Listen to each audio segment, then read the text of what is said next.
Hello guys, welcome back to my channel. তো অনেক দিন পর একটা নতুন ব্লগ নিয়ে আবার চলে এসেছি। তো আজকে যাচ্ছি দেওঘর।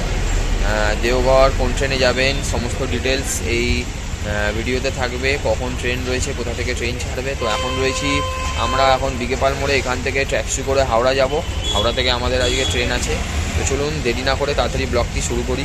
আর যারা আমার ব্লগে নতুন তারা অবশ্যই লাইক, কমেন্টস অ্যান্ড সাবস্ক্রাইব করবেন। চলে এসেছি হাওড়া স্টেশনে। তো হাওড়া স্টেশনে 14 নম্বর প্ল্যাটফর্মে আমাদের ট্রেন দিয়েছে।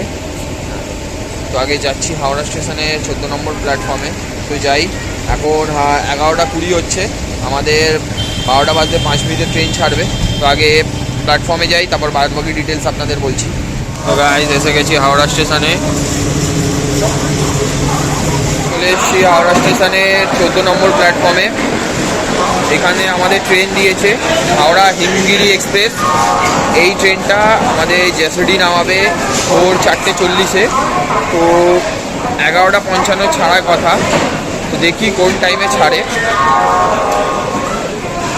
2331 হাওড়া হিমগিরি এক্সপ্রেস। এইটা আমাদের হাওড়া স্টেশন থেকে 12:55 ছাড়বে, আর জেএসডিতে নামাবে ভোর 4:40-এ। এই ট্রেনটির লাস্ট স্টপেজ হচ্ছে জম্মু তাওয়াই। স্লিপারের টিকিটের চার্জ 260 টাকা করে, 240 টাকা করে।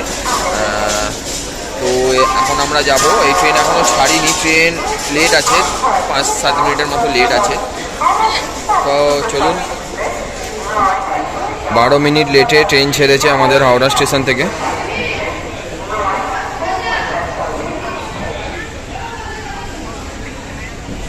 ট্রেন 12 মিনিট লেটে ছাড়লো।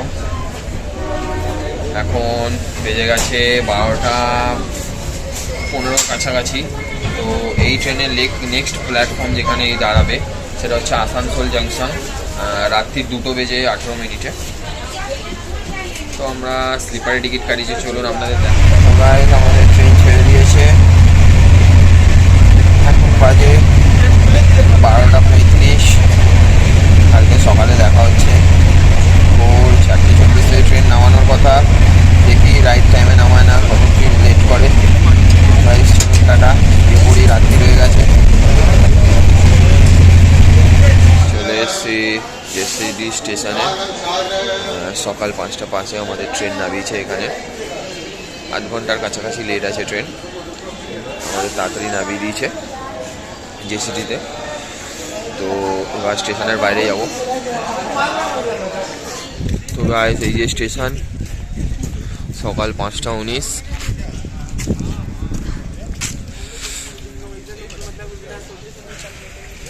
এর গায়ে সমস্ত গাড়ি লাগানো রয়েছে। এখান থেকেই অটো পাবেন, এখান থেকে অটো করে আপনাকে যেতে হবে মন্দিরের সামনে। টোটো করে স্টেশন থেকে চলে এসেছি মন্দিরের সামনে। তো টোটোওয়ালা আমাদের নিল 150 টাকা পার হেড, হিসাব করে 30 টাকা করে নেওয়ার কথা। তো ওই 35 টাকার মতোই পার হেড নিয়ে আমাদের মন্দিরের সামনে নামিয়ে দিল।